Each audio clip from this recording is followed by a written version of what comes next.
Le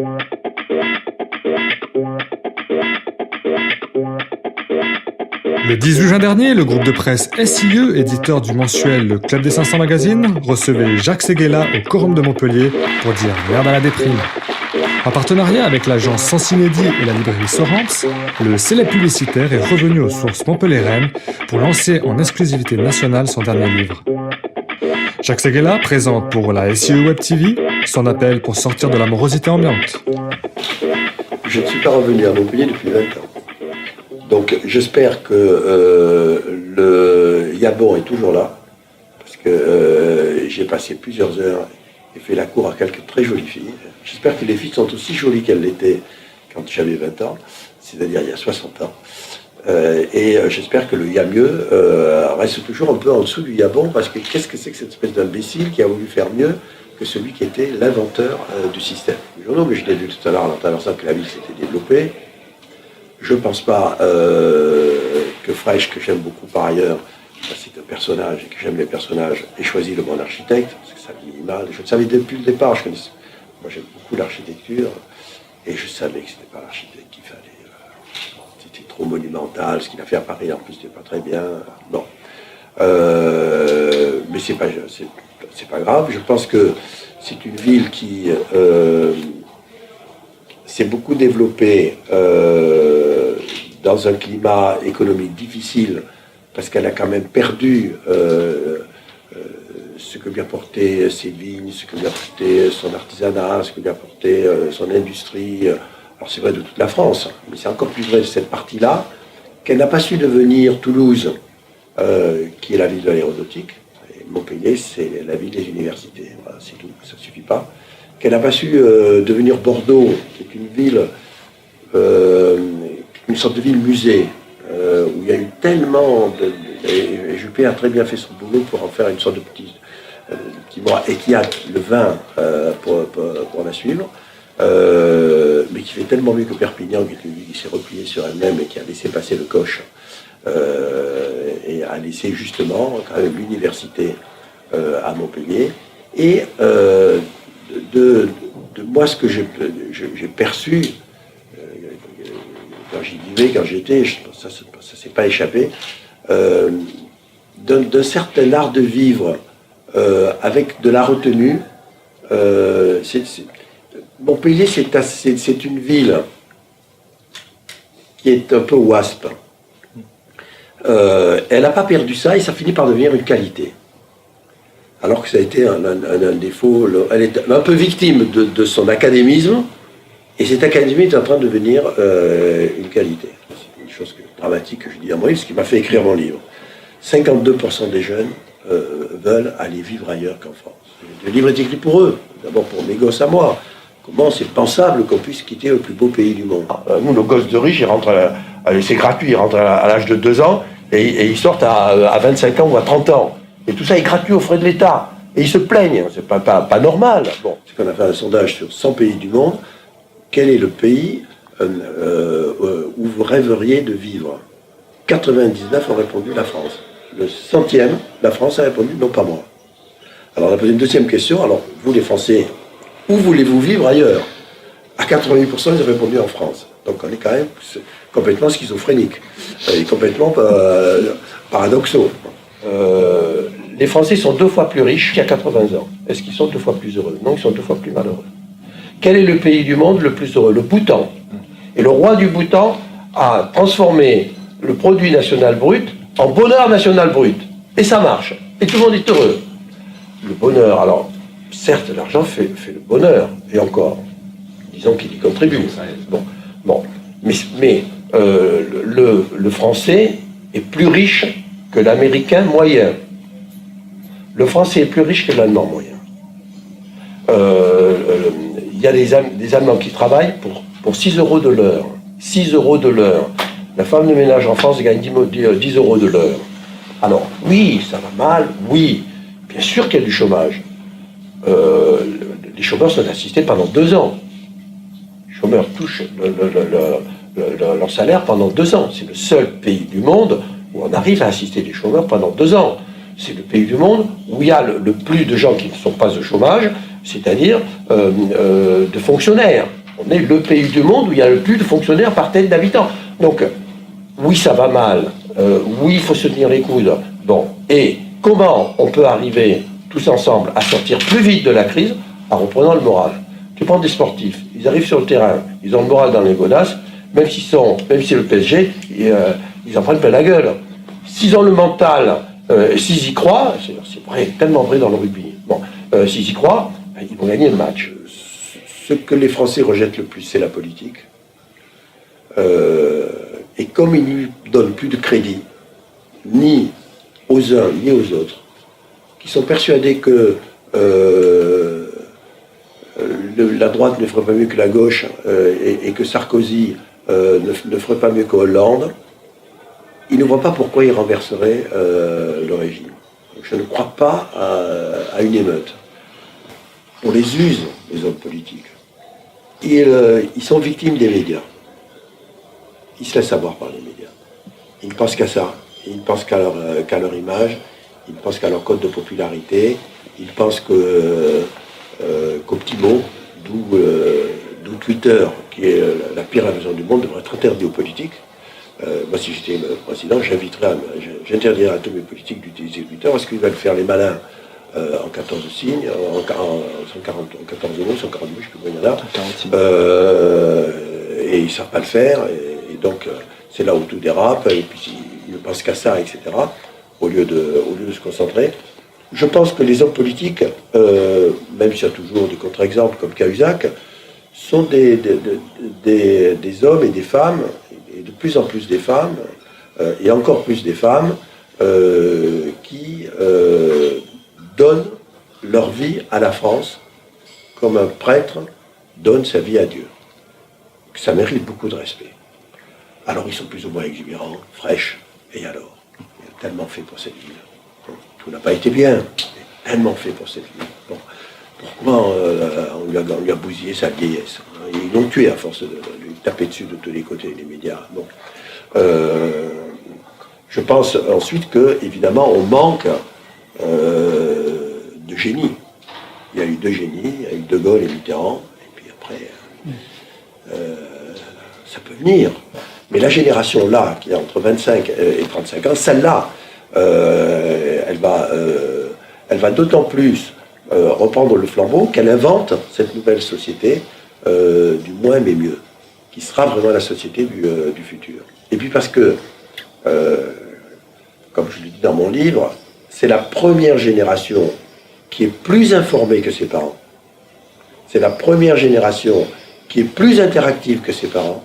C'est la première génération qui est plus technologique que ses parents. Donc elle ne peut pas rester dans l'académisme.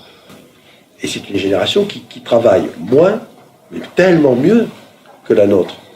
Il faut dire qu'en plus, les outils d'aujourd'hui divisent le temps de travail par 2 ou 3, peut-être même par 4.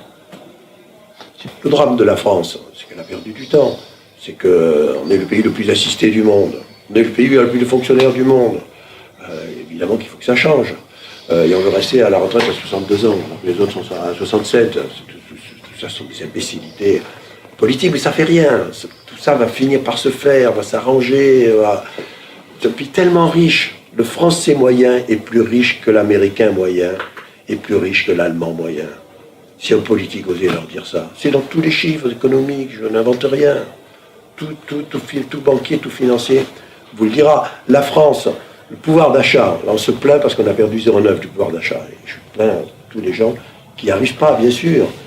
Mais la richesse de la France et la richesse individuelle a doublé ces 60 dernières années. Doublé. C'est pas une petite chose, on est le seul pays du monde.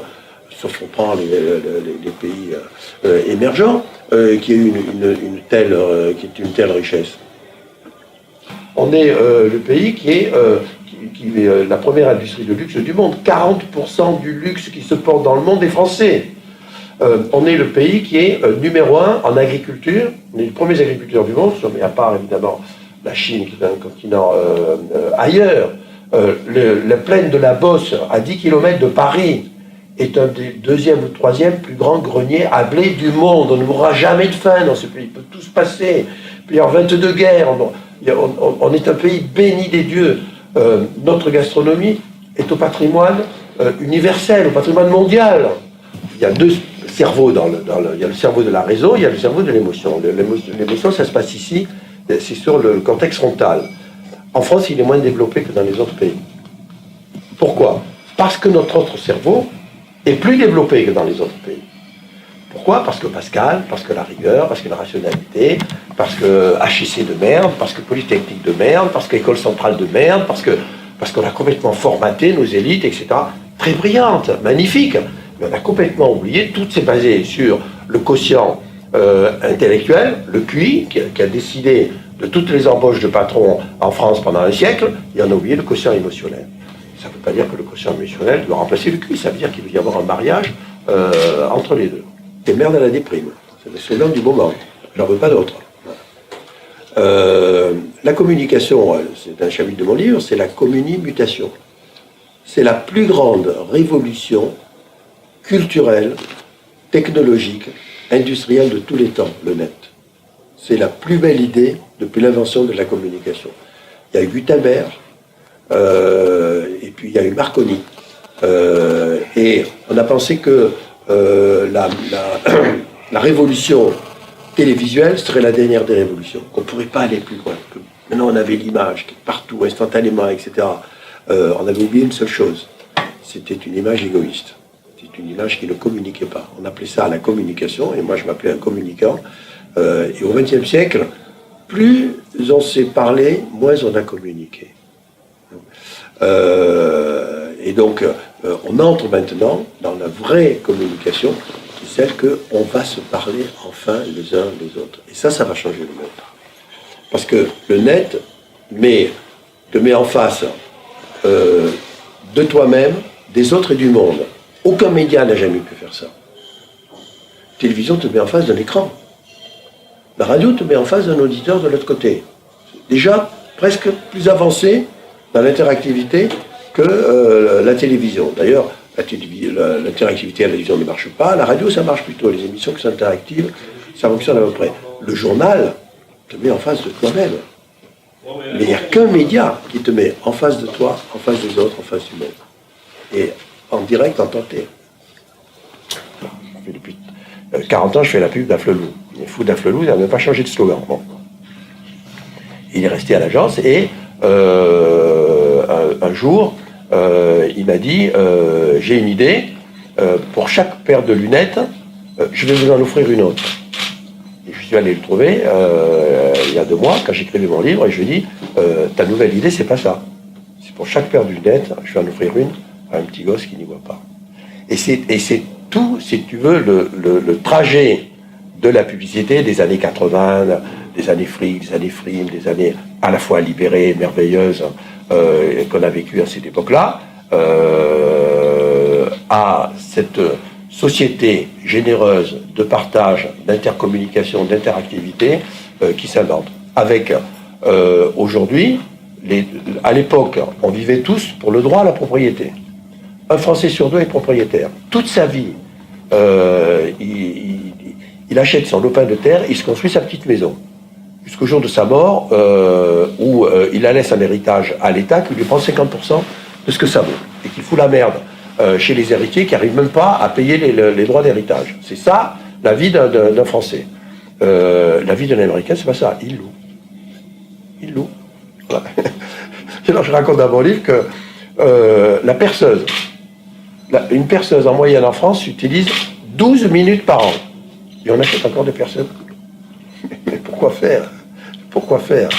Tu vas la demander à ton voisin ou tu loues une perceuse. Et on passe donc de la propriété à la location, de la location au troc, c'est par exemple l'olé, et du troc au partage, et de la vie en communauté. Et c'est le temps du co, la colocation, le covoiturage, la collégialité, le co-management, etc. Et c'est un vrai monde qui s'invente, auquel les politiques n'ont rien compris. Merde, ils sont socialistes, nom de Dieu de merde. Moi, quand j'étais avec Mitterrand, c'était du vrai socialisme. Il était pour le partage, il était pour... là, ils sont que pour taper sur les riches. Qu'est-ce que ça veut dire de foutre sur la gueule des autres, diviser le pays en deux? C'est pas le problème. Il faut que le puis ils se réunissent absolument. Donc c'est ces idées-là. Hollande qui a passé 70 minutes à la télévision il y a 3 jours, 70 minutes de parole sur une émission de 120 minutes. Pas une seule fois il a eu le mot partage, pas une seule fois il a eu le mot échange, pas une seule fois il a appelé un avenir de la France, pas une seule fois il a parlé d'une vision un peu différente de la société. Il ne sait même pas qu'il y a une nouvelle société qui s'invente. Moi, j'ai jamais fait la cuisine de ma vie, ni la vaisselle de ma vie, mais c'est bon, c'est des conneries. Pourquoi je ne serais pas capable de faire la cuisine, de faire la vaisselle? Et ça, c'est en train d'arriver. Alors, il va falloir 10 ans, il va falloir 20 ans. Peut-être que c'est un mouvement. Le hippisme a existé, puis il a duré 7 ou 8 ans, il s'est effondré. Peut-être que ce mouvement, du Nice but better, mais il est très fort en Amérique. Le seul problème, c'est qu'il va y avoir après un match terrible entre les nouveaux riches, qui sont les Chinois, demain les Indiens, après-demain les Indonésiens, et puis les Russes. Les Sud-Américains ne sont pas tellement nouveaux riches, ils ont déjà pris plus la mentalité latine. Et eux vont continuer à jeter leur argent par fenêtre, à gaspiller, à vouloir être propriétaires, à tout acheter. Et tu auras un véritable choc inversé de culture, où nous, on va devenir au contraire des jouisseurs de la vie, des locataires, alors que jusqu'à présent, c'est nous qui allions dans ces pays-là, les coloniser, acheter. Et ça, c'est très intéressant pour voir ce qui va se passer dans les 50 ans à venir. C'est une inversion.